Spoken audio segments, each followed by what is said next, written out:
እንኳን ደህና ተገናኘን። ጌትነት እባላለሁ። ጌትነት ጥላሁን። የማታውቁኝ ሰዎች ፓርት 3 ዛሬ የተሰጠው ርዕስ 3ኛ ክፍል ላይ ነው የምናወራው። በወጣቱ ህይወት የስራ ፈጠራ ስነ ልቦና ማሳደግ ወደሚል የተቀራረበ የአማርኛ ትርጉም የመለስኩት ይሄ ስልጠና 2 ክፍሎችን በጥሩ ሁኔታ አይተናል።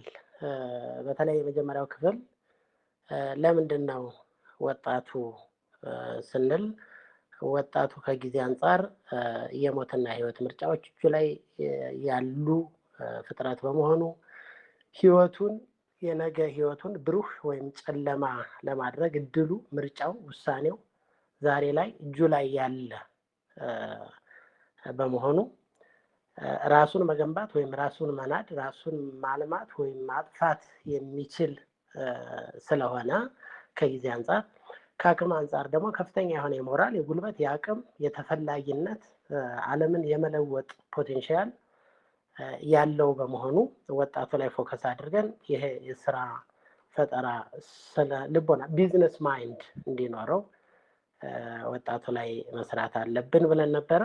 ክፍል 2 ላይ የስራ ፈጠራ ስነ ልቦና የሚባሉትን ወደ 10 የሚሆኑ ባህሪያቶችን የስራ ፈጠራ ስነ ልቦና ባህሪያት የሚባሉትን በጥሩ ሁኔታ አብራርተን አይተን ነበረ ክፍል 2ን የጨረስነው። ዛሬ ክፍል 3 ምናልባት እስከ ክፍል 6 ሊሄድ ይችላል ብዬ ነው ያሰብኩት። ክፍል 3 ዛሬ ይሄ ኢንተርፕሪነር ኢንትሮዲውስ ተደርጓል።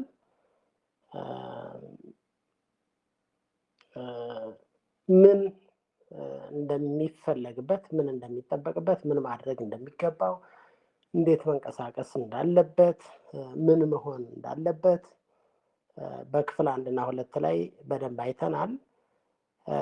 ይሄ ደግሞ ለውጤት ነው፣ መሳካት አለበት።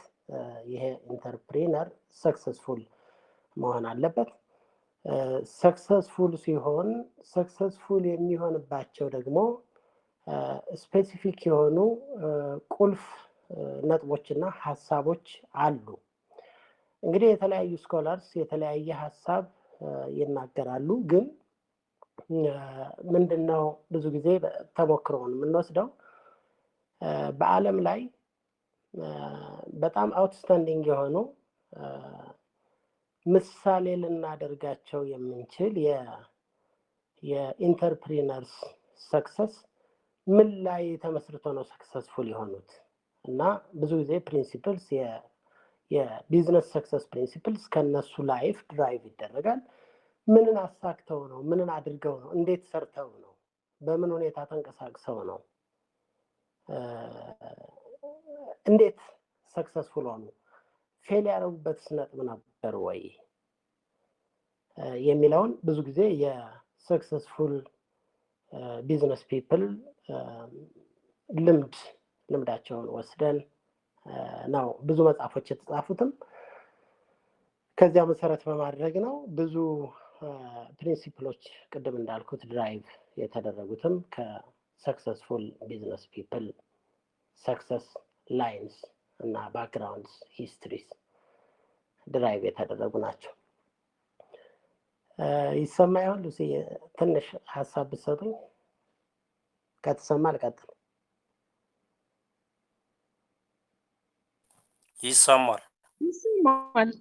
ይሰማል። የእናንተ ድምፅ በጣም ሩቅ ነው የሚሰማኝ። ምናልባት እንግዲህ ስቲል የኔ ችግር አለ ማለት ነው። እኔ ከተሰማችሁ ልቀጥል እና ዛሬ የኢንተርፕሪነር ስኬት ቁልፎች የሚባሉ ብዙ መጽሐፍትንና የቢዝነስ ሰክሰስ ፕሪንሲፕልን ሪፈር አድርጌ በጣም ጨምቄ 6 የሚሆኑ ነገሮችን ነው ይዤ የቀረብኩት። ግን ምናልባት 3ቱን ዛሬ ብነካቸው ነው ተመሳሳይ እይታም ስላላቸው ሌሎች 3ቱን ምናልባት በፓርት 4 ልንሄድባቸው እንችላለን። ቸኩለን ሀሳቡን ሳንነካው ከምንሄድ ቅድም እንዳልኩት በዓለም ላይ ያሉ ትላልቅና ስኬታማ ኢንተርፕሪነርስ ተጠቅመውባቸው ሰክሰስፉል የሆኑ እንግዲህ በጣም ይቅርታ አንዳንድ ጊዜ እንግዲህ መቼም ሁላችንም እንደየእምነታችን ፈጣሪ እናመልካለንና ናቹራሊ ከፈጣሪ ጋር የሚገናኙ የቢዝነስ ሰክሰስ ፕሪንሲፕልስ ናቸው ዛሬ ማቀርባቸው አንድ 3 የሚሆኑ ለምሳሌ ቪዥን፣ ፕሮቪዥን እና ፕሮዳክሽን የሚባሉ የኢንተርፕሪነር ስኬት ቁልፎችን ዛሬ ለመዳሰስ ሞክራለሁ። እንግዲህ ስኬት ስጦታ አይደለም። ሁላችንም እንደምናውቀውና እንደምንረዳው ስኬት ውጤት ከብዙ ውጣ ውረድ በኋላ ከብዙ ሂደት በኋላ ከትግል በኋላ ከቁስለት በኋላ ከድካም በኋላ ከዝለት በኋላ የሚገኝ አውትካም ነው። ውጤት ስጦታ አይደለም። ሰው ቢሰራ ቢለፋ ቢደክም ቢወጣ ቢወርድ ውጤት ከሌለው ምንም ዋጋ የለውም። ሁላችንም የእግር ኳስ እንኳን አድናቂ አይደለም የእግር ኳስ ተጫዋቾችን ሁኔታ ታውቃላችሁ። እጅግ በጣም ድንቅ የሆነ ተጫዋች ነገር ግን ጎል ባያገባ ጨዋታው ብቻውን ሊያስደንቀን ይችላል፣ ሊያስደምመን ይችላል፣ አስተማሪ ሊሆን ይችላል። ግን ስቲል ጎል ማግባቱ ነው የሱ ሰክሰስ የሚባለው። ውጤቱ እሱ ነው እና መድከም ቢኖር መስራት ቢኖር መልፋት ቢኖር መውጣት ቢኖር መውረድ ቢኖር ውጤት ከሌለ ከንቱ እንደሚሆን ሁሉ ታዲያ ደክሞ ለፍቶ ወጥቶ ወርዶ ሰርቶ ውጤታማ ያለ መሆን ይቻላል ወይ ቢባል ፕሮፐርሊ እስከተሰራ ድረስ ከተደከመ ድረስ ከተለፋ ድረስ ከተወጣና ወረደ ድረስ ሰው ስኬታማ የማይሆንበት ምንም ምክንያት የለም ነው እና ከነኚህ ቁልፎች የስኬት ቁልፎች የመጀመሪያው ቅድም እንዳልኳችሁ 3ቱን ነው መናካ ቪዥን፣ ፕሮቪዥን እና ፕሮዳክሽን። ቪዥን የሚለውን እኔ የልብ አይኖች እይታ ብዬ ፈታሁት። በጣም ህገወጥ አፈታት ነው አንዳንዴ የምፈታው መዝገበ ቃላት ላይ ያልተቀመጠ ግን ሬሌቫንት የሆነ ኮንቴክስቹዋላይዝ አድርጌ ማስረዳት እንዲመች ህገወጥ አፈታት ፈታለሁ እና ቪዥን የሚለውን የልብ አይኖች እይታ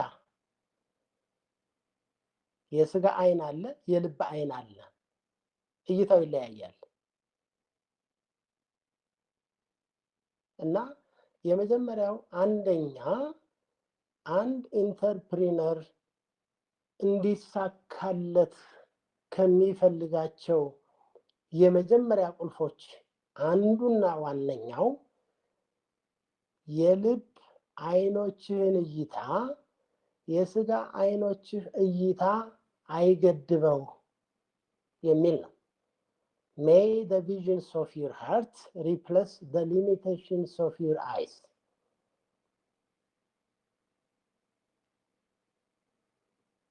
የልብ አይን እይታ ወይም vision is the source and hope of life. vision የሚባለው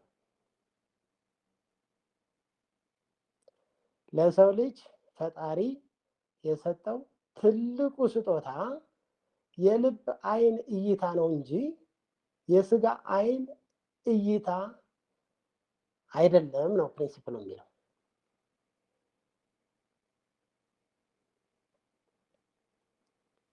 ይሄ ቪዥን በአይን ከምናየው እይታ የሚርቅ የሚለይ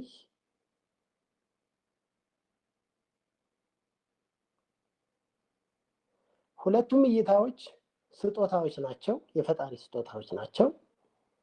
ይሄኛው ስጦታ ግን ከተራራው ከተጋረደው ከመጋረጃው የተፈጥሮ አይን ከሚያየው ጀርባ ማየት የሚያስችል እንቁ ስጦታ ነው። በአይን ማየት በተፈጥሮ በስጋ አይን ማየት የአይን ስራ ነው። በአይን የሚታይ ነገር ምንም አይፈልግም። በአይን የማየት ችሎታ ልክ የተገደበ ነው። ምናልባት መነጽር ልናደርግ እንችላለን፣ ምናልባት የአይን ሐኪም ልናይ እንችላለን፣ ምናልባት የአይኖቻችን ጤንነት ልንጠብቅ እንችላለን። ዋትኤቨር ዊ ዱ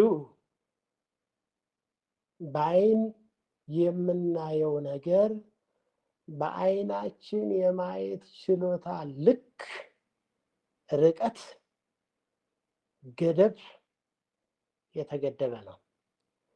limited to the capacity of the eyes.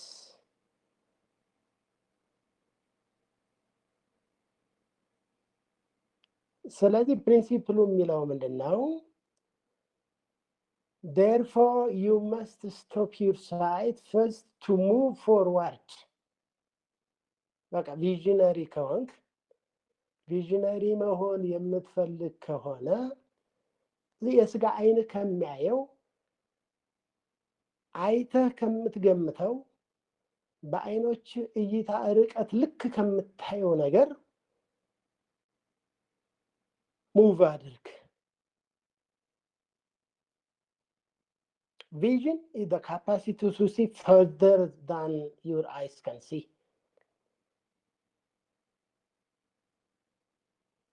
ይሻገራል፣ ያልፋል።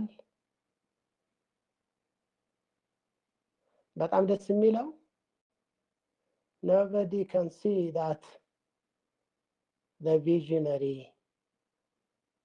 looking forward. This is the ability to see beyond the natural eyes. ስለዚህ ይሄኛው ፕሪንሲፕል የቪዥን ፕሪንሲፕል የሚለው ምንድነው? እንደውም ምን ይላል? The greatest enemy of vision is sight.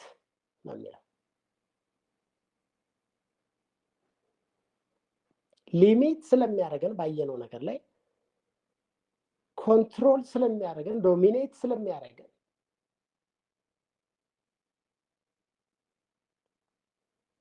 ተጽዕኖ ስለሚያደርግብን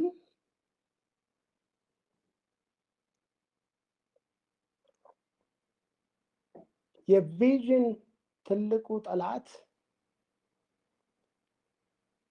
በአይን የምናየው ነገር ነው ይላል። ሁላችንም ያነበብነው ፍቅር እስከ መቃብር ላይ የማላስታውሰው ግን ትንሽ ትዝ የሚለኝ አንድ ሐሳብ አለ። ቄሱ የተናገሩት ስለ ልብ አይኖችና ስለ ስጋ አይኖች ሁለቱ እኩል አያዩም ይላሉ። አዲስ አለማየሁ ሲጽፉት ቢያዩም እኩል አያዩም፣ ቢያዩም አንድ ጊዜ ያዩም በየተራ ያያሉ፣ አንደኛው ግን ርቆ ያያል። የልብ አይን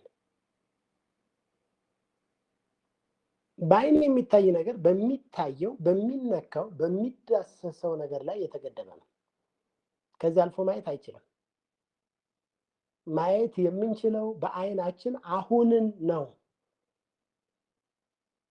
ነገን በተንበይ ነገን ማየት አንችልም። የምንደነቀውም የምንጨነቀውም የምንደሰተውም የምንከፋውም በምናየው ነገር ላይ የተመሰረተ ነው። ቪዚብል ነው።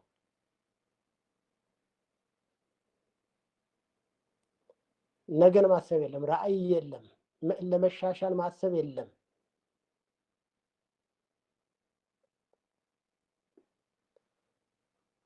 አሁንን ብቻ ነው ማየት የምንችለው። ጀስት ናው። ጥሩ ከሆነ ያዘልለናል፣ መጥፎ ከሆነ ተስፋ ያስቆርጠናል። ገደል ከሆነ እንመለሳለን፣ ሜዳ ከሆነ እንሄዳለን። ቪዥን እንደሱ አይደለም። ገደል ላይ መሰላል ይዘረጋልሃል። ቪዥን አለ፣ ከገደሉ ጀርባ ሌላ ሰምቲንግ አለ ብሎ ነው የሚያሳየው ቪዥን። በጣም የሚገርመው ማንም ሰው አያየውም ኤክሴፕት ደ ቪዥነሪ። ቪዥነሪዎች ደግሞ ትንሽ ናቸው።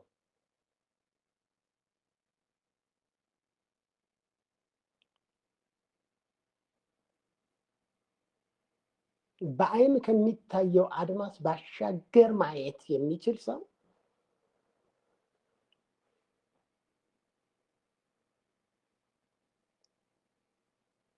ብዙ ሰዎች የማያዩትን የማይረዱትን ያ ሰው ቪዥነሪው ብቻ የሚያየው የተለየ እይታ። በጣም የሚገርመው ነገር የዚህ ውጤት የቪዥን ውጤት የሳይት ውጤት ኖበዲ ካን ፎሎ ዩ። በማንም ሰው ላይ ኢንፍሉዌንስ ማድረግ አትችልም፣ ዶሚኔት ማድረግ አትችልም፣ ማስገረም አትችልም፣ ኢንስፓየር ማድረግ አትችልም በአይን እይታ። ቪዥነሪ ግን በቪዥኑ ውጤት ሰዎችን ኢምፓክት ማድረግ ይችላል፣ ሰዎች እንዲከተሉት ማድረግ ይችላል፣ ሰዎች እንዲያምኑበት ማድረግ ይችላል፣ ሰዎች እንዲማሩበት ማድረግ ይችላል።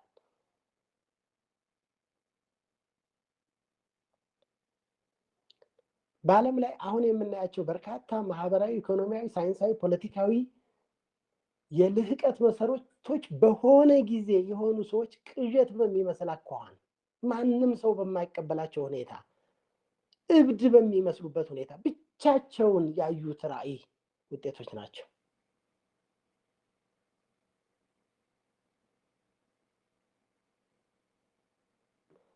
በጣም ነው የሚያስደንቁት እነዚህ ሰዎች።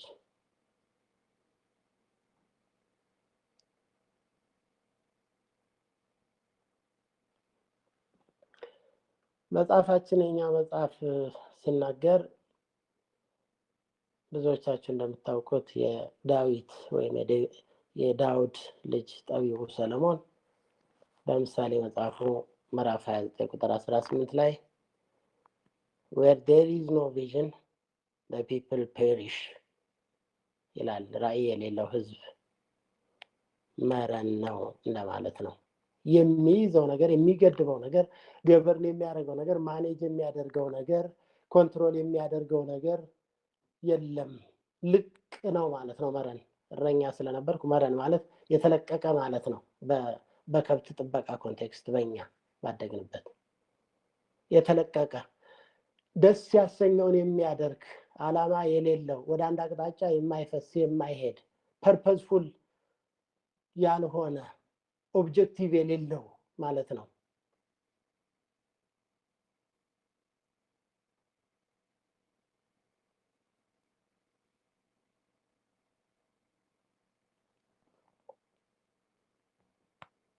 ራዕይ አንድ ሰው ባለ ራዕይ ሲሆን፣ አንድ ሰው ቪዥን ሲኖረው ከፓስት ኤክስፒሪየንስ ይነሳና እየታዩ በስጋ አይን እየታዩ ዘመናትን ያስቆጠሩ ያልተነቃነቁ መፍትሄ ያልተገኘላቸው ችግር ብቻ የሆኑ የሚታዩ ነገር ግን ያልተለወጡ ስታግናንት የሆኑ ነገሮችን ተለውጠው ምን ሊሆኑ እንደሚችሉ ኮንክሉድ ማድረግ ነው ቪዥን።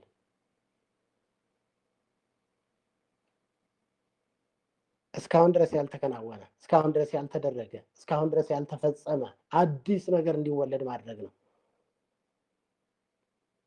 ቪዥን makes the unseen visible and the unknown possible።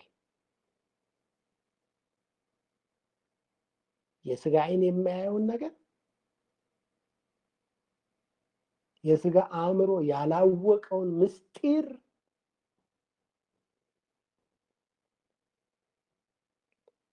ፓሲብል እንዲሆን ማድረግ ነው። የራዕይ ጉዞ አድካሚ፣ አሰልቺ፣ አታካች፣ ፈታኝ ጉዞ ነው። ነገር ግን ነፍሰ ጡር በልጇ እርግዝና ወራቷን መከራ እንደምትረሳ ባለ ራዕይም በራዕዩ ፍሬ ፈተናውን ትግሉን፣ ስቃዩን፣ ውጣ ውረዱን ይረሳል። ይሄ ነው ኮሚትመንት ይጠይቃል። ባለፈው በነበረኝ ክፍል 1 ትሬኒንግ ላይ አስታውሳለሁ ስለ ችክ ማለት ችክ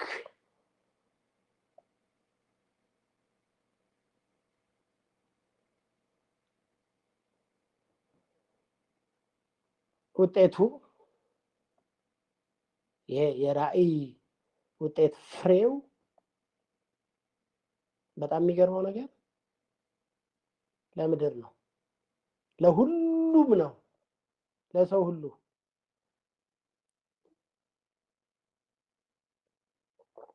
ባለ ራዕዮች ባይኖሩ ኖሮ ወገኖች እኔ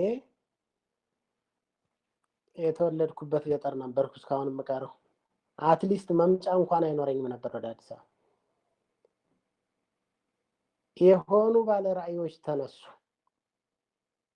ነገን የሚያዩ ከስጋ አይን እይታ ውጭ የሚያስቡ ይቺ ምድር መፍትሄ ያላት የሚሉ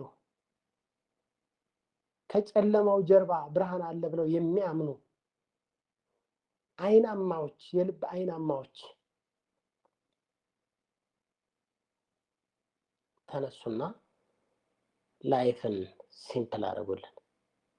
ለምሳሌ የራይት ወንድማማቾች በሰማይ መብረር ይቻላል የሚለው የልብ አይን እይታቸው፣ የቶማስ ኤዲሰን የብርሃን እይታ ብርሃን መፍጠር ይቻላል ብሎ ያየው የልብ እይታ፣ የስቲፈን ጆብስ የሰውን አእምሮ የሚተካከል የኮምፒውተር ፈጠራ ሐሳቤ፣ የቢል ጌትስ ችግር ፈቺ ሶፍትዌር የማበልጸግ ራዕይ፣ ሌሎችም አሁን ለምንኖርበት ለሁላችንም በረከቶች ሆነናል።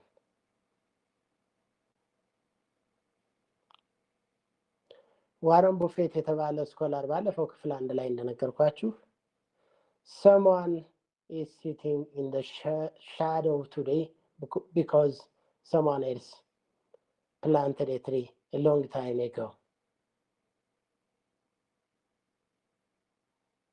ባለ ራዕይ የራሱ ተጠቃሚ አይሆንም።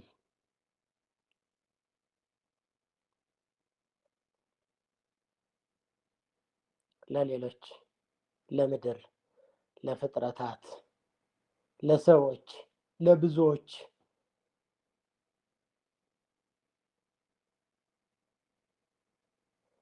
የሆነ ጊዜ የሆነ ሰው ዛፍ ተከለና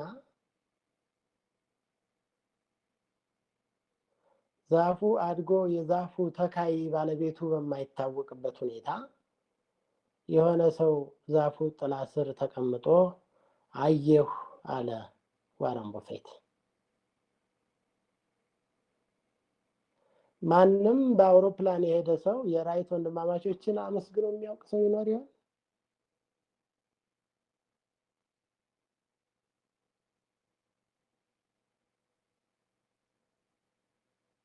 መብራት እየተጠቀምን ነው። አሁን መብራት ቢሮ ውስጥ በጣም በጥሩ ሁኔታ አለ። ኮምፒውተሮች በመብራት ነው የሚሰሩት። መብራት ብርሃን አለ፣ ሁሉ ነገር አለ፣ ሁሉ ነገር።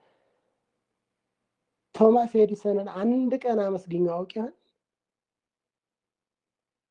ባለ ራዕይ ምስጋናንም ውዳሴንም ሽልማትንም አድናቆትንም ስልጣንንም ከፍ ማለትንም ሳይጠብቅ የተሸከመውን ራዕይ ለምድር በረከት የሚያውል ፍጡር ነውና ኢንተርፕሪነር ቪዥነሪ መሆን አለበት ነው። የመጀመሪያ ስኬት ቁልፉ ይሄ ነው። he has to be visionary than seeing things in natural eyes.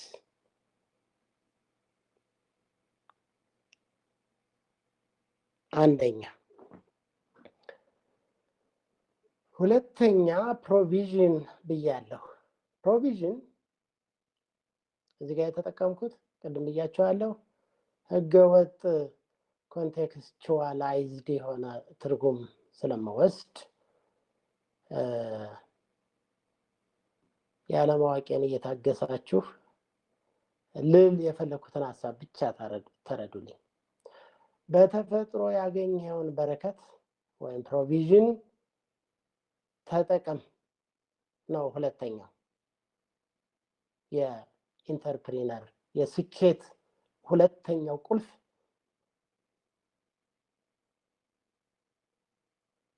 ይሄ ፕሮቪዥን naturally given provision no definitely from God. Naturally given provision. ይሄ በጣም is so wonderful በእውነት በጣም ነው ደስ የሚለኝ። ይሄ ፕሮቪዥን እግዚአብሔር በነፃ ለሰው ልጆች ህይወት መቀጠልና መኖር የሰጠው በረከት ነው። essential necessities for a human life and well-being. ለምሳሌ natural environment that supports life. ለምሳሌ water, clean and free air. በጣም ይችን የጨመርኩባት የጻፍኳት አውቄ ነው። clean air ነው። clean and free air. free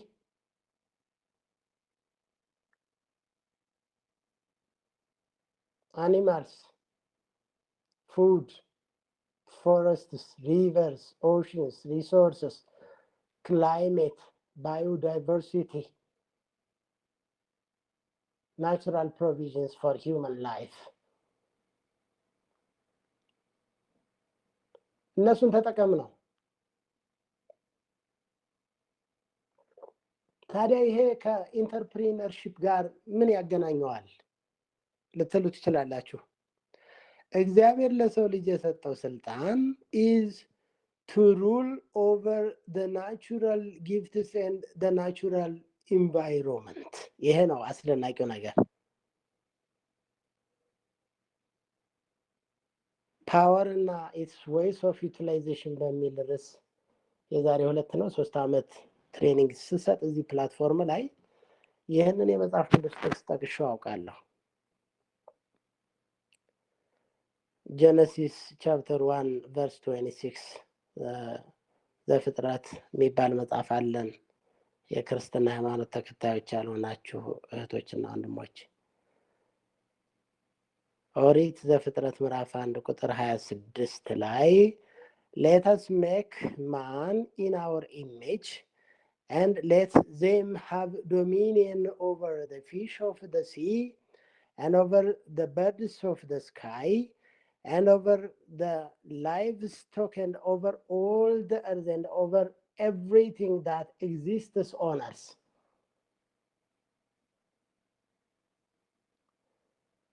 ሰውን እንፍጠረውና በመልካችን በምሳሌያችን እንፍጠረውና በእነኚህ ነገሮች ላይ በሙሉ ባለስልጣን የበላይ ይሁን ነው የሚለው። ዶሚኒየን the word dominion here is to govern, to manage and to control, to manipulate the things that given by God to a man or to the man ማለት ነው። ይሄ በጣም የሚገርመው ነገር ይሄ ፕሪቪሌጅ ብቻ አይደለም። unique purpose and responsibility given to the mankind ነው። ይሄ ፕሪቪሌጅ ኢንፋክት ፕሪቪሌጅ ነው፣ ግን ፕሪቪሌጅ ብቻ አይደለም። purpose of a humankind, a man, responsibility of the man created by God to dominion over the creatures. ምንድነው የሚለው? You are created to dominate an area of gifting. ናቹራል ሪሶርስን ኢምፓክት እንድታደርግ ነው የተፈጠርከው ነው።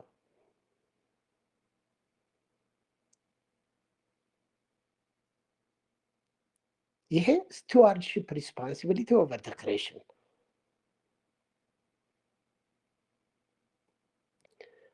በጣም የሚገርመው ነገር ያው ከተፈጥሮ መዝለልም ማምለጥም ተፈጥሮን ማሻሻልም ስለማንችል ክሪቲሳይዝ ማድረግም ስለማንችል በጣም የሚገርማችሁ ነገር man is not assigned to rule over or to dominate over the people, to dominate people። ለዚህ አይደለም የተፈጠረው ሰው። ታዲያ እንዴት አንዱን የበላይና የበታች ያደርገዋል ብንል if someone loses his privilege to rule over the natural resources, to rule or manage over the natural gifts, he would be ruled and managed by others.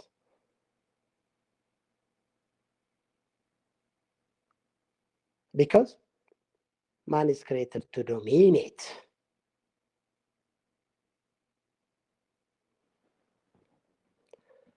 ሰው ኃላፊነቱን ባልተወጣና በተፈጥሮ የተሰጠውን ነገር ግንዛቤ አስገብቶ እንደዚያ ባልተመላለሰ መጠን በሰዎች የመገዛት እድሉ ከፍተኛ ነው። ናቹራል ሪሶርስን ዶሚኔት እንድታረግ የዶሚኒየን ሪስፖንሲቢሊቲ እና አውቶሪቲ እግዚአብሔር ሰጥቶን እያለ ያንን ማድረግ ባንችል፣ ማኒፑሌት ማድረግ ባንችል፣ ኤክስፕሎይት ማድረግ ባንችል properly dominate ያደረገ somebody can rule over you if you lose your responsibility and privilege. Now, logic ይሄ ነው።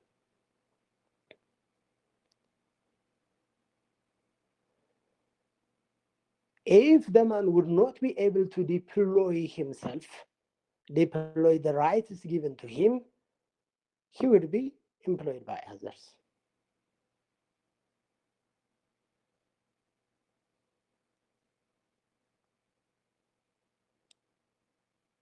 ስለዚህ ኢንተርፕሪነር በተፈጥሮ ያገኘውን ፕሮቪዥን በሚገባ ቢጠቀም ማደግ ይችላል፣ መበልጸግ ይችላል፣ መሻሻል ይችላል፣ ሀብት ጀነሬት ማድረግ ይችላል። የበረከት ሁሉ፣ የሀብት ሁሉ፣ የስኬት ሁሉ ምንጭ እጁ ላይ ነው። እጅ ላይ ያለው he has given a seed from nature, from God.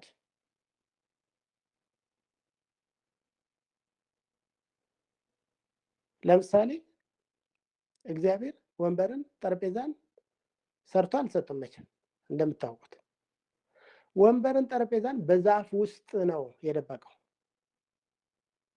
ናቹራል ሪሶርስስ including tree, the jungle, the forests, the rivers, the oceans, ሁሉን ነገር እግዚአብሔር ሲሰጠን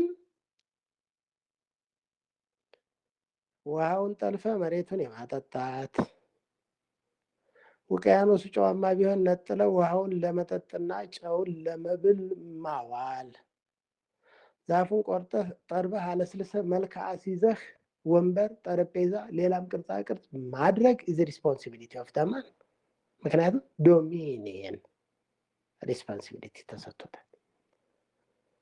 እኔ በጣም ይገርመኝ ነበር፣ አስባችሁት እንደሆነ አላውቅም።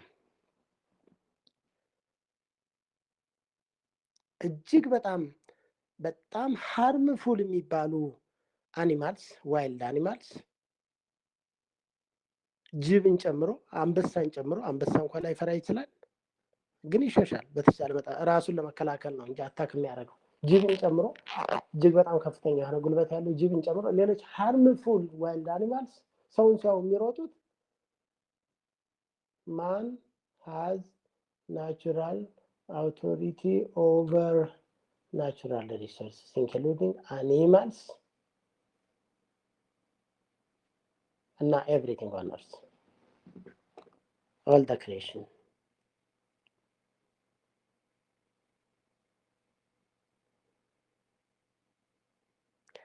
እና እነኚህን ነገሮች መጠቀም ከቻልክ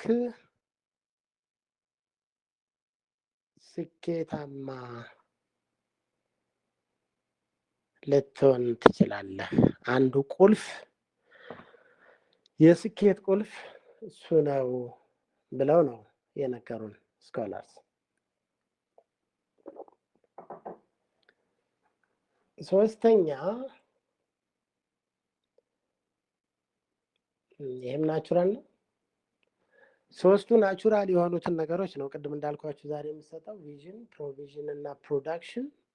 ሶስተኛው ፕሮዳክሽን የተፈጠርከው ለማፍራትና ነገሮችን ለማባዛት እንደሆነ ተገንዘብ።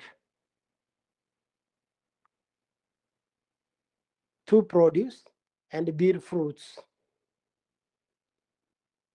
አንድ ጊዜ አሜሪካን ሀገር አንድ ሐኪም ማየት ነበረብኝ፣ የነርቭ ሐኪም። እጅ አካባቢ የሆነ ከጭንቅላቴ ወደ እጄ የሚሄደው የነርቭ መስመር ትንሽ ብሎክ ሆኗል ስላሉኝ እሱን መታከም ነበረብኝ እና 45 ደቂቃ ያክል ሐኪሙ እንደው ሐኪሞች እንግዲህ እንደዚህ ይደረግ እንደሆነ እንጃ እየሰማችሁኝ ከሆነ ግን ቶታሊ ኢሬሌቫንት የሆነ ወሬ ነበር የሚያወራኝ ሐኪሜ። እና ምን አለኝ what is success for you?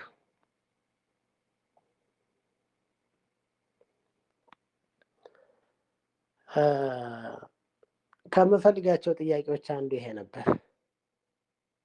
በጣም ደስ ስለሚለኝ ስኬታማ ነኝ ብዬ መናገር እና ስኬቴ መዘርዘር በጣም ደስ ስለሚለኝ ስኬት የምለውን ነገር በሙሉ ነገርኩትና ተነስቶ የሚጨብጠኝ ነበር የመሰለኝ። አይደለም አለ። ምንም አልደነቀውም። ብዙ ሰዎች ተሳካ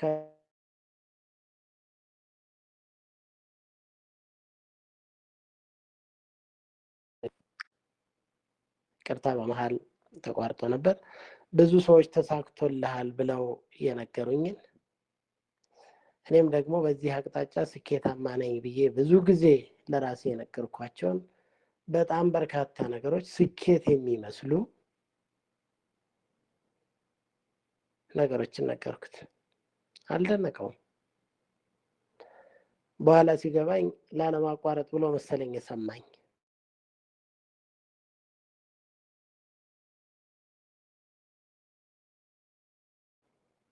ይሄ አይደለም አለ።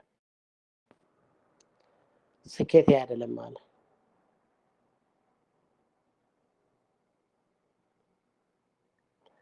ስኬት ራስን ተክቶ ማለፍ ነው አለ። He was telling me about reproduction. እግዚአብሔር በምድር ላይ የፈጠረን ራሳችንን ተክተን እንድናልፍ ነው አለ እና ሌላው ሁሉ መሸኛ ነው። ወደ ስኬትህ የሚሸኝህና ዝም ብለህ መኖር ስለማትችል ያደረካቸው ነገሮች ናቸው እንጂ ይሄ ስኬት አይደለም አለኝ። በኋላ አይ ስኬት አንጻራዊ ነው ብዬ አሰብኩና በኋላ ሳስበው ምናልባት ሐኪሜ ከመጽሐፋችን ተነስቶ ምናልባት ሚስ ኢንተርፕሬት አድርጎት ይሆን ብዬ አሰብኩ። እኔ አንድ አመለካከት አለኝ ነው ብዬ በዚህ ደምድሜ አልወስዳችሁም። አመለካከቴ ምንድን ነው? ብዙ ተባዙ ምድርን ሙሏት ሲል ጾታዊ ግንኙነት ቢሆን ባዮሎጂ ራሱ ስለሚነግረን ትእዛዝ አያስፈልገውም። ማንም ይሄንን ማንም ሰው በደመ ነፍስ የሚያውቀው እንስሳም የሚያውቀው እንኳን ሰው እና ትእዛዝ አያስፈልገውም፣ ማስጠንቀቂያ አያስፈልገውም፣ መመሪያ አያስፈልገውም ለሪፕሮዳክሽን። እኔ አላማው ፐርፐዙ to produce something important for others ነው ብዬ ነው የማምነው።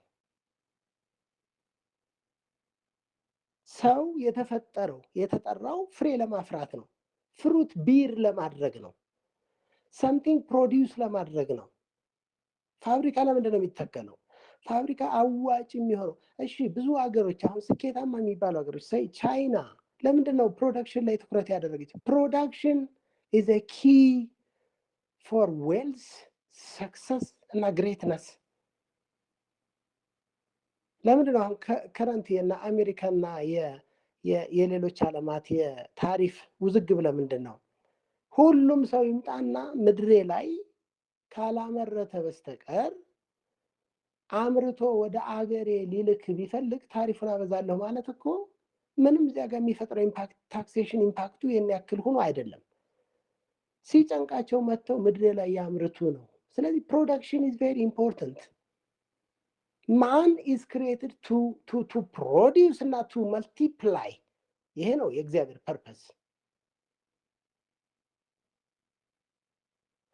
አፍሩ ሲል እኔ ይሄ ናቹራል ፕሮሰሱን ራሱ እግዚአብሔር ኦሚት አድርጎታል ብዬ አሰብኩ። ፍሬ አፍሩ ሲል ከፍሬ በፊት እኮ ዘር ነው የሚቀድመው። ዘር ሁኑ እኮ አላለም። ኦልሬዲ ናቹራሊ ዘር በውስጣችሁ አለ። የማባዛት መልቲፕላይ የማድረግ ፕሮዲውስ የማድረግ ሲዱ በውስጣችሁ ስላለ እሱን ሲድ ፍሬ አፍሩበት ነው የእግዚአብሔር ፐርፐስ።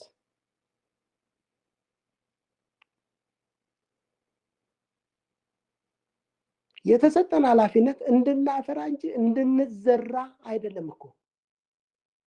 እንድናፈራ ነው። ዘሩ ኦልሬዲ በውስጣችን አለ። ፍሬ አፍሩ ነው የተባልነው። በጣም የሚገርመው ዘር ናቹራሊ በውስጣችን ስላለ ዘር፣ የማሰብ ዘር፣ ፕሮዲውስ የማድረግ ዘር፣ የማባዛት ዘር፣ የማደግ ዘር፣ የመብዛት ዘር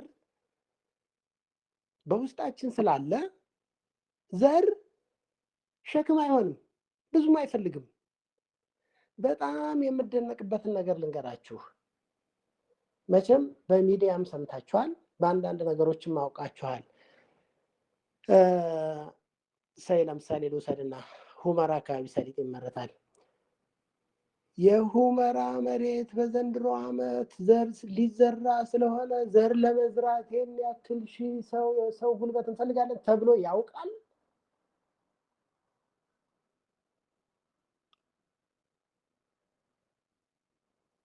ዘር ኢዝ ናቹራል እና ሲምፕል። ፍሬ ማፍራት ኢዝ ሪስፖንሲቢሊቲ ኦፍ ዘ ማን። አፍራ፣ ብዛ፣ ሙላት ምድርን ነው። that is the responsibility of the man። ስለዚህ የሁመራ የእርሻ ባለሀብቶች በአጨዳና በስብሰባ ጊዜ ነው ሌበር የሚፈልጉት፣ በዘር ጊዜ አይደለም።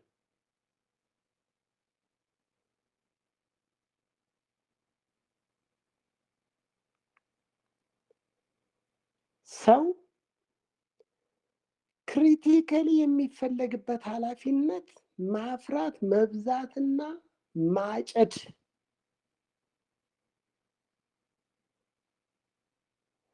እና ለማፍራት ምን እናድርግ ነው ዋናው ነጥብ። ቅድም እንዳልኩት ነው፣ ጠንክሮ ክችች ብሎ አቱ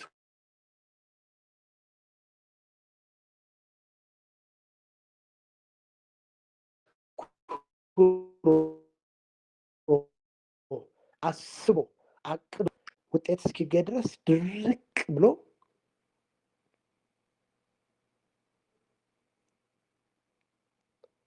ስታክ አድርጎ መስራት።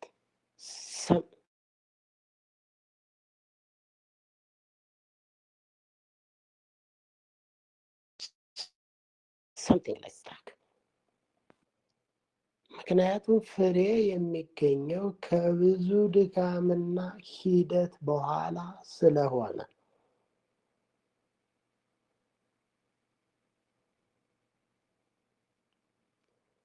ችሎታን፣ ጉልበትን፣ አእምሮን፣ ቴክኖሎጂን በሚገባ መጠቀም መቻል።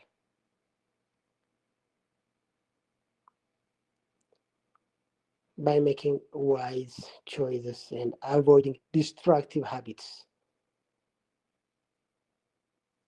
In simple terms, bearing fruit is living a life that is productive.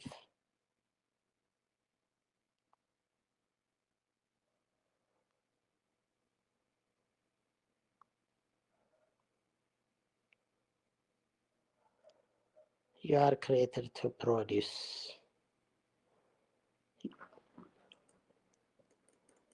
You are created to multiply things. Be productive and multiply things in your hands.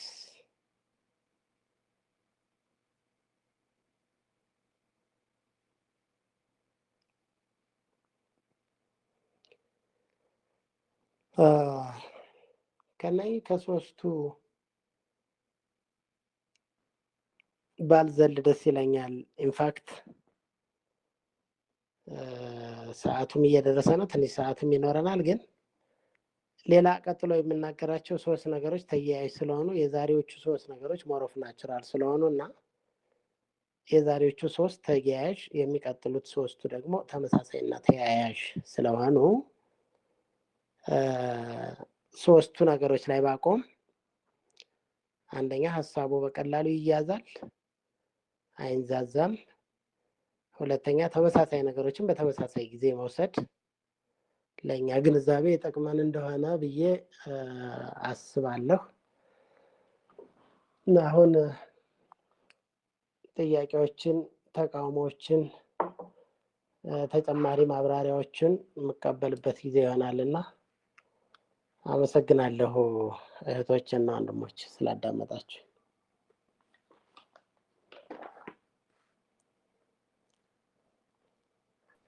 እሺ ዶክተር በጣም እናመሰግናለን። ጥሩ ጥሩ ሀሳቦችን ሲያነሱልን ነበር የነበረው። ለኢንተርፕረነር ለመሆን ከሚያስፈልጉ ኪ ከሆኑ ፖይንቶች ቪዥን፣ ፕሮቪዥን እና ፕሮዳክሽን የሚለውን ሶስቱን ነጥብ አንስተውልን ነበረ። ቪዥን እንግዲህ ስለ ቪዥን ስናይ ስኬት በራሱ ስጦታ እንዳልሆነ፣ ስኬት ግን የትግል ውጤት መሆኑን በአንክሮ እየነገሩን ነበር። አንዳንድ ጊዜ ሰዎች ስኬት በተፈጥሮ የታደሉት ወር ደግሞ አንዳንድ ሰዎች ስኬታማ ሆነው ስለተወለዱ ስኬት የሚያገኝ ይመስላቸዋል። ግን ያ ሳይሆን ስኬትን በጥረታችን በራሳችን የእጃችን ትግል ውጤት የምናገኘው መሆኑን ልንገነዘብ ይገባናል። እና ብዙ ጊዜ ደግሞ የስጋ እይታና የልብ እይታን እናምታተዋለን እና በስጋችን የምናየው ነገር የልባችንን እይታ እንዲገድበው ልናደርገው እንደማይገባ እያወሩልን ነበረ። እንግዲህ እንዳላደገች ሀገር ውስጥ እንደመኖራችን፣ በድሃ ሀገር ውስጥ እንደመገኘታችን ሌሎችም ነገሮች ተደማምረው እይታችንን ሊገድቡብን ይችላሉ። የምናየው፣ የምንሰማው፣ የሚወራው ነገር በሙሉ አንድ ላይ ይደመሩና እኔ ከዚህ በላይ አልችልም፣ እኔ ከዚህ በላይ ልደርስ አልችልም፣ የኔ ቪዥን ከዚህ ያለፈና ከዚህ የተሻገረ መሆን አይችልም ወደሚለው ድምዳሜ ሊያደርሰን ይችላል። ግን ያንን ነገር አልፎ መውጣት ስንችል ነው ባለራዕይ መሆን የሚቻለው እና ቪዥነሪ የምንለው ሰው ያልተወለደን ነገር ማየት የሚችል፣ ያልታየን ነገር ማየት የሚችል ሰው ነው። እኛ ሀገር ቪዥነሪ የሚለው ቃል ብዙ ጊዜ ቃሉ አብዙ ይደረጋል። ማንም ራንደም በሙሉ እከሌ ቪዥነሪ ነው ከዚህ ቪዥነሪ ናት ብለን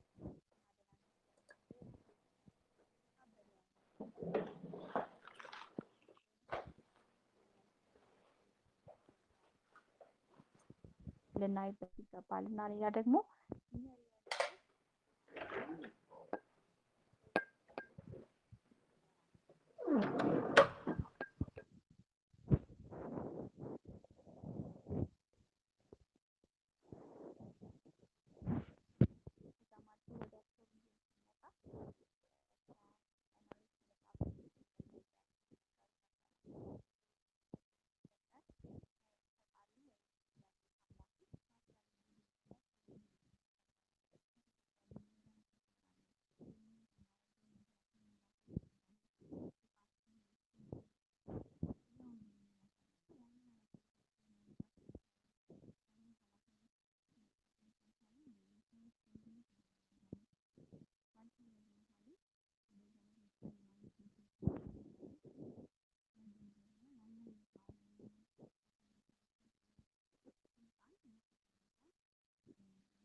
ባለፈ ደግሞ ወደ ፕሮዳክሽን መተን ሶስተኛውን ነጥብ ስንመለከት ሌላው የተፈጠርንበት ዓላማ ማፍራትና መባዛት ነው። መጽሐፍ ቅዱስን ላይ እግዚአብሔር ሰውን ልጅ ብዙ ተባዙ ሙላት ብሎ ነበረ እና ያ የሚያሳየን ዓላማችን መፈጠራችን ፍሩትፉል መሆን፣ መብዛት፣ ምድርን ዶሚኔት ማድረግ፣ ያለንን ኤንቫይሮንመንት ያለንን ወርክ ስፔስ ያለንን አካባቢያችን ላይ ያለውን ነገር ዶሚኔት ማድረግ፣ መብዛት፣ መፍራት ነው እና በውስጣችን ዘር እንዳለ ዘር ደግሞ የሚበዛ የሚፈራ ነው። መሬት ላይ ወድቆ የሚያፈራ ለብዙዎች ደግሞ ፍሬው ጣፋጭ ሆኖ የሚበላ ነው እና ያንን ማንነትና ባህሪ ተላብሰን መንቀሳቀስ እንዳለብን በውስጣችን ያለውን ነገር ለማብዛት ለማፍራት ለሌሎች ሰዎች ለማድረስ ነው እንጂ እንዲቀበር እንዲሞት ለእኛና በጥቂት ባለችን አጭር ኮሚኒቲ ውስጥ ተቀብሮ ወይም እዛችሁ ላይ ብቻ ፋንክሽን አድርጎ እንዲቀር መሆን እንደሌለበት ስኬት የሚሆነው ለብዙዎች መትረፍ ለብዙዎች መድረስ የምንችል ልብና እይታ ኖሮን ስንነሳ መሆኑን መውሰድ እንችላለን ከዚህ ነጥብ እና በጣም ጥሩና አስተማሪ የነበረ ሴሽን እንደነበረኝ አምናለሁ። በአጭሩ ለማጠቃለል ሞክሬያለሁኝ። አሁን እርስዎ እንዳሉት እስካሁን ሲያደምጡን ለነበሩት የጥያቄ ጊዜ እሰጣለሁ። ማንም ሰው ጥያቄ ማንሳት የሚፈልግ ሀሳብ ማካፈል መጨመርም የተነሱት ሀሳቦችም ላይ መጨመር የምትፈልጉት ነገር ካለ ማይኮቻችሁን አንሚት እያደረጋችሁ መቀጠል ይቻላል።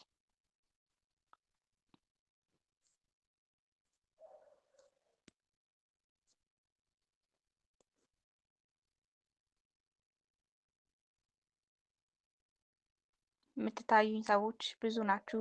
አሰፋ፣ ደረጀ፣ ዮናታን፣ ኒውማን፣ ናትናኤል፣ ቢኒያም፣ ኤደን፣ ቴዎድሮስ፣ ዳኛቸው በዩዘር ኔም ነው እየጠራ ያለሁት። እንግዲህ ትታዩኝ ያላችሁ እና ማይኮቻችሁን አንሚት በማድረግ መጠየቅ እንዲሁም ደግሞ የተነሱት ነገሮች ላይ መጨመር የምትፈልጉት ሀሳብ ካለ ማጋራት ይቻላል። መድረኩ ክፍትና ነፃ ነው። ማይኮቻችሁን አንሚት እንድታደርጉ ጋብዛለሁ።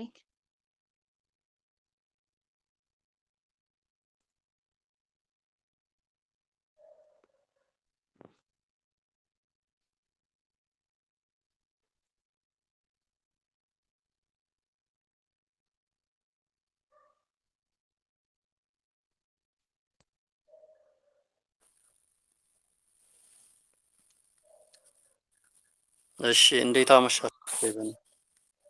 እንዴት አመሸ ቴዎድሮስ? እግዚአብሔር ይመስገን ደህና። እኔ እንኳን ጥያቄ አይደለም የማነሳው በጣም ትምህርቱ ስለተመቸኝ አስተያየት ለመስጠት ያክል ነው እንጂ ምስጋና ለመስጠት ያክል ነው። ዶክተር እጅግ በጣም ነው የማመሰግነው። እውነት ለመናገር በጣም የሚገርም ትምህርት ነበረ። እኔ ቪዥን፣ ፕሮቪዥን፣ ፕሮዳክሽን በዚህ ልክ አይቼው አላውቅም። የተለያየ ቦታ ላይ ስለ ቪዥን ያው ስንማርም ከታች ጀምሮ አለ፣ ሁሌም ይለጠፋል ቪዥን። ግን በዚህ ልክ እንዲህ ተተንትኖ በጣም በሚጣፍጥ አንደበት በዛ ላይ በተረጋጋ መንፈስ በደንብ ጆሮአችንንም ልባችንንም ሰጥተን እንድናደምጥ ስላደረግከን በጣም ልምድ ያለ አስተማሪ እንደሆንክ ከዚህ መገመት ችያለሁኝ።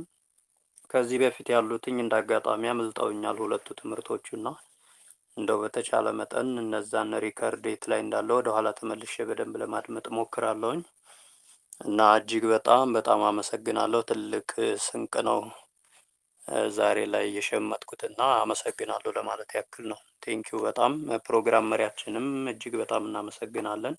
ቆንጆ ፕሮግራም መሪ ነበርሽኝ። ቴንኪው። እሺ ቴዎድሮስ በጣም እናመሰግናለን። እኔም በግሌ አመሰግናለሁኝ።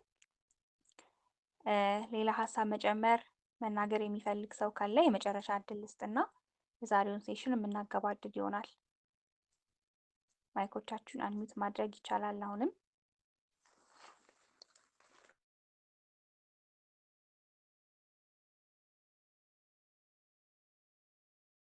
እሺ ሌላ ጥያቄ መጠየቅ የሚፈልግ ሰው ያለ አልመሰለኝም።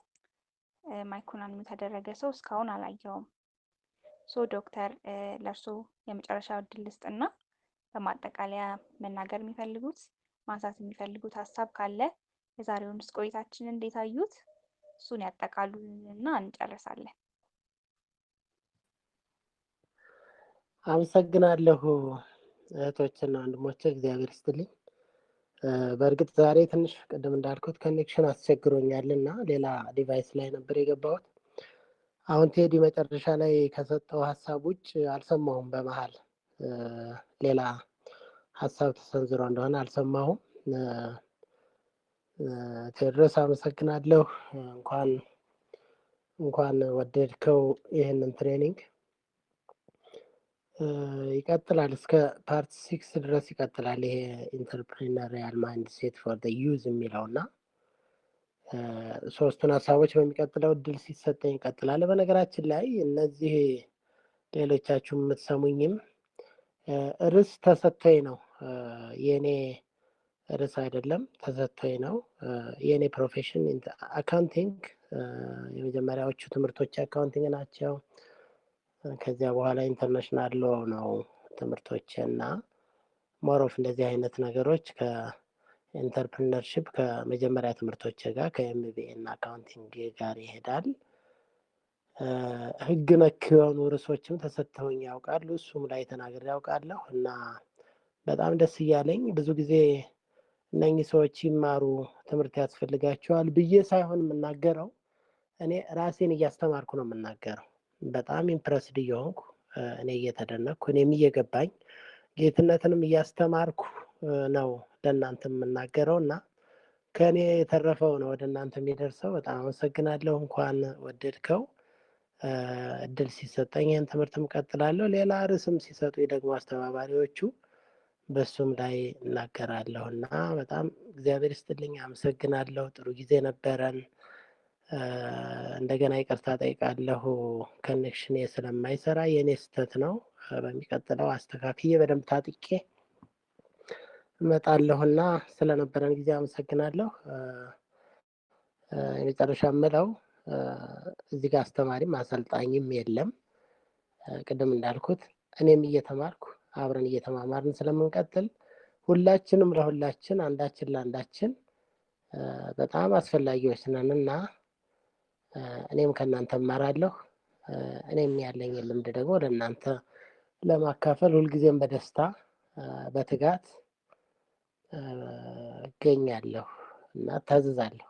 አመሰግናለሁ በጣም። እሺ ዶክተር በጣም እናመሰግናለን። ኔትወርክ እንግዲህ አሁን ወደ መጨረሻ ተቋርጦ ይሆናል እንጂ መሀል ላይ አሪፍ ነበረ፣ ምንም ችግር አልነበረውም እኛ ጋር እና በጣም ለዝግጅቱ በጣም ማመስገን እንፈልጋለን። በዚህ ርዕስ ላይ በዚህ መልኩ ተዘጋጅተው እንደዚህ በስቴፕ የተዋቀረ የተቀናጀ አሪፍ የሆነ ደግሞ ከጥሩ ፕሬዘንቴሽን ጋር ከጥሩ ማብራሪያ እና ፐርሰናል የሆነ ቴስቲሞኒውንም አድ እያደረጉ ነበር ሲነግሩን የነበረው እና እጅግ አስተማሪ እንዲሁም ደግሞ በጣም ጥሩ የሆኑ ፖይንቶችን ያገኘንበት ሴሽን እንደነበረ እኔ በግል አምናለሁኝ። ለጊዜው ለዝግጅቱ ለዚህ ፈቃደኛ ሆኖ በመገኘቶ በእውነት ከልብ ማመስገን እንፈልጋለን። ከዚህም በኋላ ከኛ ጋር አብረው ስለሚቆዩ ያሉትን እውቀት ያሉትን ነገር ለማካፈል ፈቃደኛ እና ዝግጁ ሆነው ከኛ ጋር በዚህ ስለተገኙ እናመሰግናለን። በጣም ጥሩ ጊዜ ነበር የነበረን። ሲሰሙን የነበሩ ሰዎችም እንደዛ ነው የሚሰማቸው ብዬ አስባለሁኝ። ለዛሬው በጣም እናመሰግናለን። ዴቨሎፒንግ ኢንተርፕሪናል ማይንድሴት ኢን ዩዝ በሚል ርዕስ ፓርት 3 ላይ ከዶክተር ጌትነት ጥላሁን ጋር የነበረን ኦንላይን ትሬኒንግ ሴሽናችን እንግዲህ የዛሬው ይህንን ይመስል ነበረ። እስካሁን ስታደምጡ ለነበራችሁ አብራችሁን ስትሳተፉ የነበራችሁ ሁላችሁንም እናመሰግናለን። የዛሬው ሴሽናችንን እዚህ ጋር እንጨርሳለን። ነገ ደግሞ በሌላ ርዕስ ከሌላ ትሬነር ጋር እንደ ዛሬው የምንገናኝ ነው የሚሆነው። 3 ሰዓት ሲል ሁላችሁም መግባታችሁ